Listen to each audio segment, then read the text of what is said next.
In the late 1700s, the Spanish Empire controlled a huge portion of the New World, its territory stretching from the tip of South America all the way up to what is now Alaska. Spain was no longer a major power in Europe, but under the good leadership of King Charles III, its empire was stable. Charles had been one of the most successful monarchs of his generation, with his competent leadership and excellent choice of ministers. However, the king was dying. The crown would pass to his son, King Charles IV, and many wondered whether the son would have the talents of the father. Would the 40-year-old prince manage the responsibilities of kingship, and crucially, would he be able to protect Spain's empire? There didn't seem to be any immediate threat. There was some resentment in the colonies, and there had been a few minor revolts, but they'd all been crushed. However, although nobody knew it at the time, Spain was very soon going to lose almost all of its empire. The event that would trigger its collapse didn't seem to have anything to do with the colonies. It didn't even happen in Spain. That event was the French Revolution and the rise of Napoleon Bonaparte.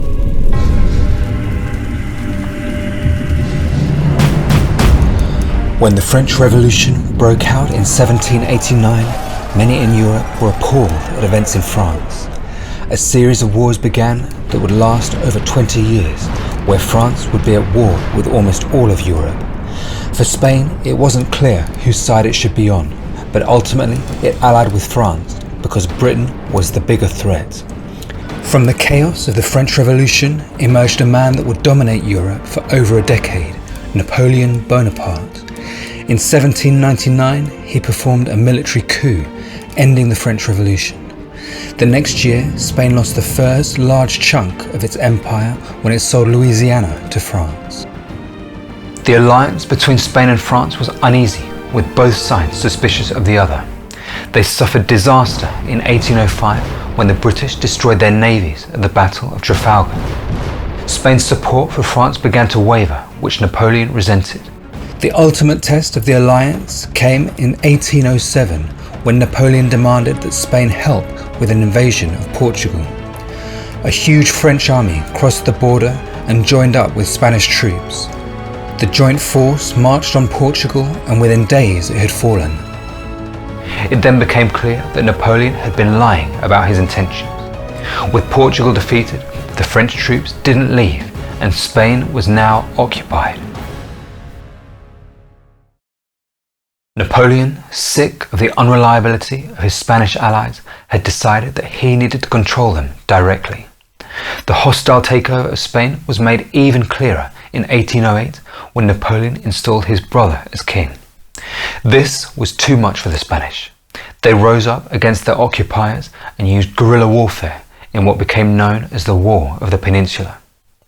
Over the next 2 years, Napoleon consolidated power over Spain, and by 1810, almost all of the Spanish resistance was crushed.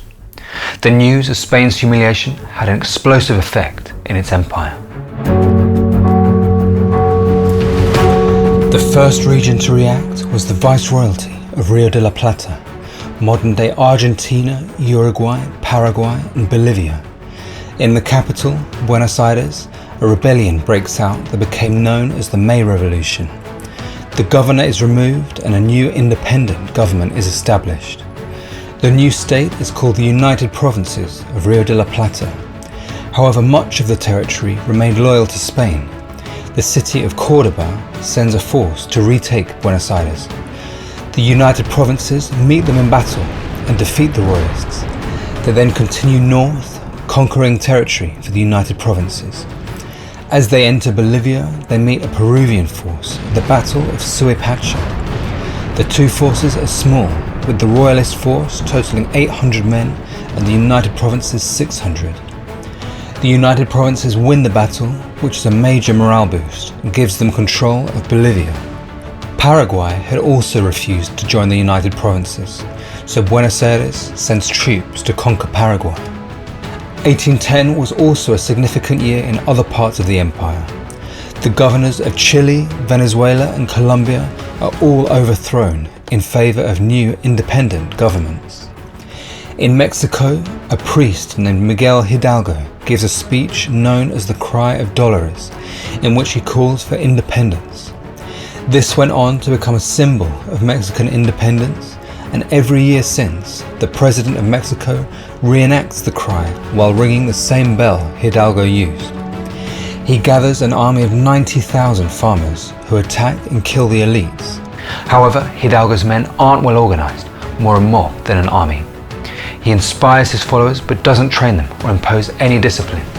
The growing force marches through town after town where they meet little resistance. In October, they defeat a Spanish force at the Battle of Monte de las Cruces. Hidalgo seems unstoppable, but then on the verge of victory, he does something baffling. Hidalgo doesn't take Mexico City. Historians still don't know why he did this. It's possible that he wanted to avoid a brutal sacking of Mexico City that would have killed many civilians. This retreat is considered Hidalgo's greatest tactical error and the beginning of his downfall. The following year, he loses the Battle of Calderon Bridge and is later captured and executed. The first phase of the Mexican War is over.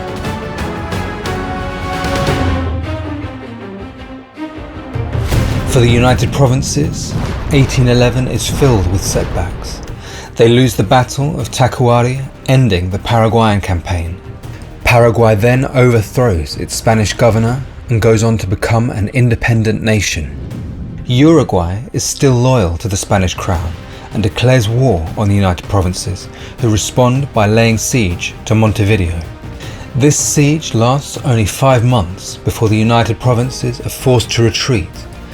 They also lose control of Bolivia when they're defeated by a Peruvian force at the Battle of Huaqui. The next year, Venezuela is retaken by the Spanish.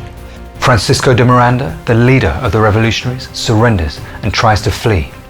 One of his commanders, named Simón Bolívar, is disgusted by the surrender and hands Miranda over to the royalist army. He's taken to Spain, where he dies in prison. Bolívar himself flees to Colombia and helps with their fight for independence. As fighting rages in the colonies, Spain itself is engulfed in crisis.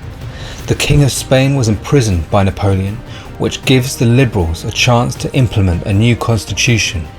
This constitution of 1812 is one of the most enlightened of its time.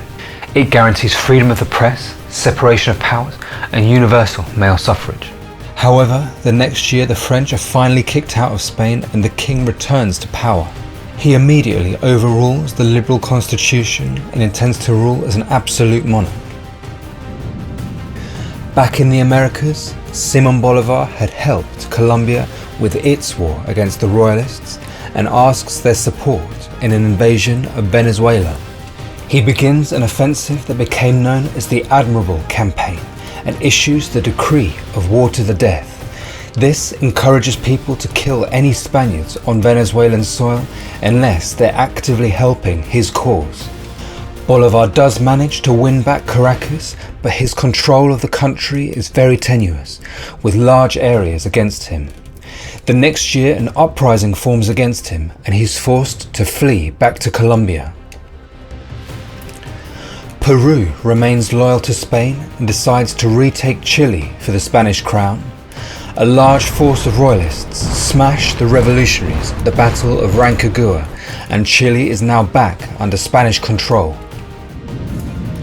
The following year, 10,000 Spanish reinforcements land in Venezuela. This large army advances on Colombia and Bolívar is forced to flee. He ends up in Haiti, where he meets with the Haitian president, Alexandre Pétion. Pétion agrees to help Bolívar on the condition that all the slaves are set free.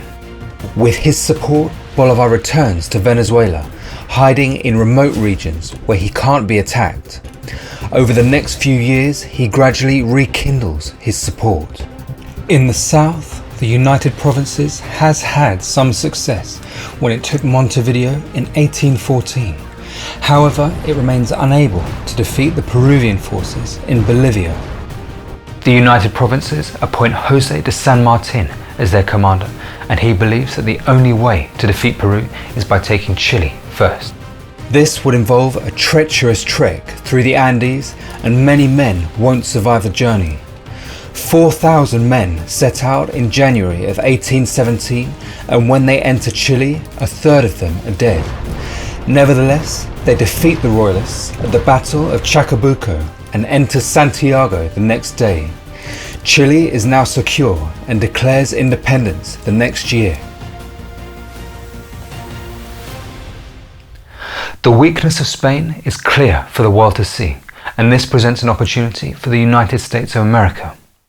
The USA had long sought to purchase Florida from the Spanish, but their proposals had always been rejected. However, by 1818, Spain was on its knees and was forced to agree to the USA's demands. It signs the Adams-Onis Treaty in 1819, forfeiting its claim to Florida.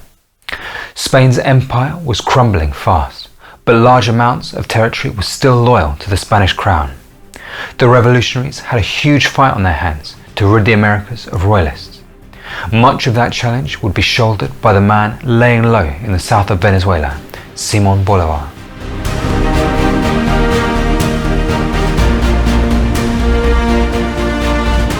In the 4 years since his return from Haiti, Bolívar has managed to establish a foothold in the south of Venezuela.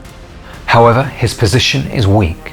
The Royalist forces have 4,000 men, while Bolívar has only 2,000. The Royalist forces are also better prepared and supplied, so Bolívar needs to use the element of surprise to gain the upper hand. His plan is one of the most daring in military history. Rather than march directly on Venezuela, he decides to invade Colombia first and join up with Allied forces there. However, the journey is considered impossible. Congress are against the plan, but Bolívar is undaunted. He moves during the rainy season when the plains are flooded up to a meter high. After wading through the floodplains, his soldiers have to climb to 13,000 feet and traverse the icy mountain pass. Many of his soldiers die from cold or disease, and almost all of them suffer altitude sickness. The Spanish are aware that Bolívar is on the move, but they doubt that his troops will survive the journey. This means that when Bolívar descends the mountains to take Colombia, the Spanish are taken totally by surprise. At the Battle of Boyaca, Bolívar wins a decisive victory and Colombian independence is secure. He now has the upper hand, but there's still thousands of Royalist troops in Venezuela. The death blow to the Royalists eventually comes not from Bolívar, but from shocking events in Spain itself. When the King of Spain had returned to power, he had thrown out the liberal constitution and decided to rule as an absolute monarch. Many liberals were unhappy with this, and it results in a mutiny in 1820 with demands for the liberal constitution to be restored. The king is once again toppled and a liberal government takes power. It would be this coup that finally caused the Spanish Empire to truly collapse. The new liberal government of Spain is sympathetic to the independence movements, and so from now on, no reinforcements will be sent to fight. The Royalist commander in Venezuela sees the writing on the wall and resigns. The final showdown happens the following year at the Battle of Carabobo. Bolívar smashes the remaining Royalist forces and secures independence for Venezuela. The fall of the King of Spain also has a decisive impact on the war in Mexico. By 1820, the Mexican conflict had been a stalemate for almost 10 years. The Royalists have control of the cities, but large parts of the countryside aren't pacified. In charge of the Royalist army is Agustín de Iturbide, a staunch conservative. When Iturbide hears the news of the liberal takeover of Spain, his reaction changes the course of the war. Iturbide views this new government as illegitimate and switches sides, now allying with the same rebels that he's been fighting for 10 years. He contacts the leader of the rebels, and together they agree a new constitution for Mexico. This constitution is known as the Plan of the Three Guarantees. It guarantees the primacy of Catholicism, the independence of Mexico, and equality for all racial groups. With the constitution agreed, the two men join their military forces and march on Mexico City. Resistance quickly collapses and Mexico declares its independence. Iturbide would go on to become emperor of the First Mexican Empire. 1821 was also the year that the Dominican Republic toppled its Spanish government and declared independence. By the end of 1821, Ecuador, Peru and Bolivia were the only parts of South America loyal to Spain. San Martin believes that the independence of Argentina won't be secure until Peru is also independent. Argentina and Chile work together to invade Peru by sea and immediately begin taking territory.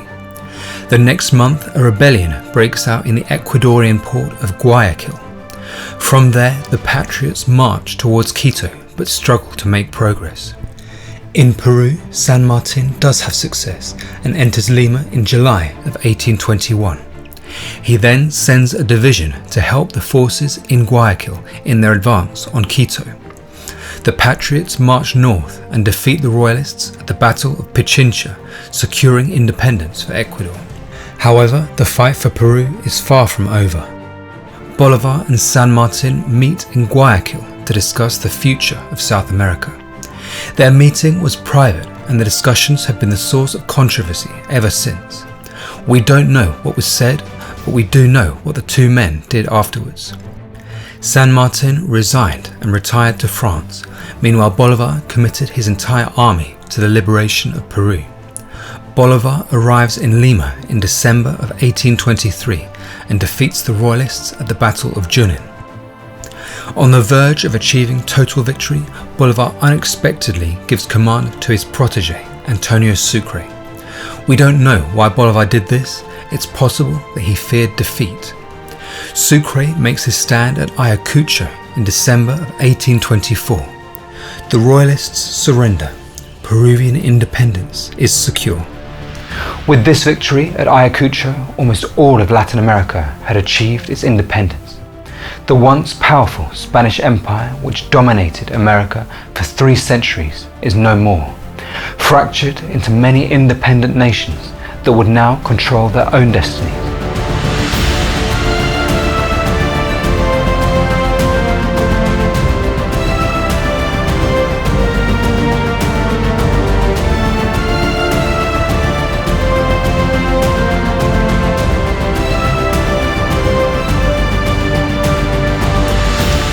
Very soon, wars broke out between the young countries, which will be covered in future videos.